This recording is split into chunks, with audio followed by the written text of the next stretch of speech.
BCCI T20 world cup 2026 విజయానంతరం భారత జట్టుకు 131 కోట్ల రూపాయల నగదు బహుమతి ప్రకటించిన సంగతి తెలిసిందే.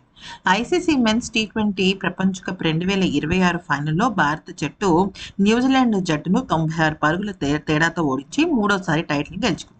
ఇది బీసీసీఐ ప్రకటించిన అతిపెద్ద బహుమతుల్లో ఒకటిగా నిలిచింది. ఎందుకంటే 2024 టీ20 వరల్డ్ కప్ విజేతలకు ఇచ్చింది 125 కోట్లయితే ఈసారి ఆ రికార్డును అధిగమించింది 131 కోట్లతో.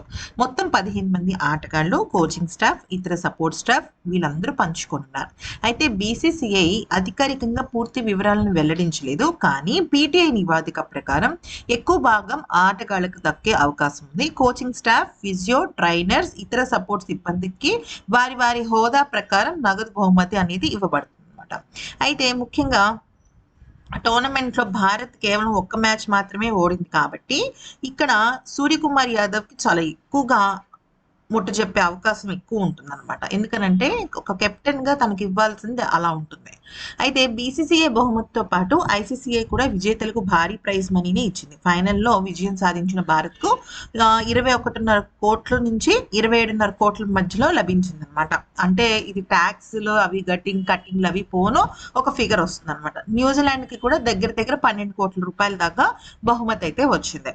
అయితే ఇక్కడ సూర్యకుమార్ యాదవ్కి హైయెస్ట్ పే ఇవ్వాలి అని చెప్పేసి క్రికెటర్స్తో పాటుగా హెడ్ కోచ్ కూడా నిర్ణయించడం జరిగింది.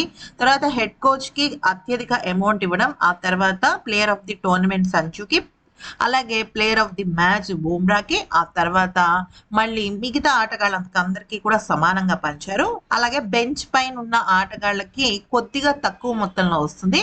ఆ తర్వాత కోచ్లకి, ఆ తర్వాత స్టాఫ్కి, ఆ తర్వాత పిక్ బౌలర్స్, నెట్ బౌలర్స్ వీళ్ళు అదర్ స్టాఫ్ ఉంటారు కదా వాళ్ళకి, మిగతా కొంత అమౌంట్ డ్రైవర్స్కి, అక్కడ పనిచేసే వాళ్ళకి ఉంటుందన్నమాట.